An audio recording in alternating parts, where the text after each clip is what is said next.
naman sa ating Consumer Watch, toxic paint na tagpuan sa labels ng ilang brand ng soft drinks at fruit sodas.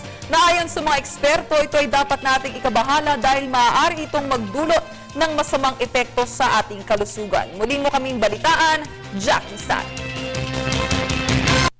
Natagpong toxic paint sa labels ng 3 soft drink brands at 2 fruit sodas na maaaring magdulot ng masamang epekto sa kalusugan ng mga Pilipino, lalo na ang mga kabataan. Dahil dito nakikiusap ang Environmental Watch Group na tigilan na ng mga kumpanyang may hawak sa mga inuming ito ang paggamit ng nakakalaso na pinturang inilalagay sa labels na kanilang produkto. Napag-alaman ng Eco Waste Coalition na may isang brand na may 100,000 parts per million lead content ang pinturang ginamit sa pag-label ng produkto nila, kung saan 90,000 parts per million lamang ang limitasyong pinataw ng Estados Unidos. Ilan sa mga nakitang toxic na kemikal ay ang lead, cadmium, antimony at arsenic.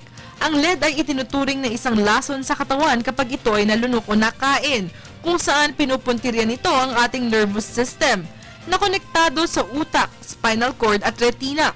Ang cadmium ay maaaring magdulot naman ng kidney damage. Ang antimony ay natatagpuan din sa mga gamot laban sa mga parasites at maaaring magbigay ng lung diseases, heart problems, diarrhea, pagsusuka at stomach ulcers sa tao. Ang arsenic ay kilala sa abilidad nitong makapasok sa iniinom na tubig kung saan ito ay walang amoy at maaari itong magdulot ng discoloration of the skin, stomach pain, pagsusuka, diarrhea, pagmanhid ng mga kamay at paa, partial paralysis at pagkabulag. Ito rin ay nakokonekta sa cancer ng bladder, lungs, skin, kidney, nasal passages, liver at prostate.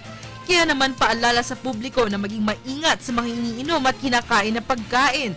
Basahing mabuti ang mga labels at kung maaaring umiwas muna sa mga nasabing inumin upang mapangalagaan ang kalusugan. Para sa Telebisyon ng Bayan, Jackie Sai.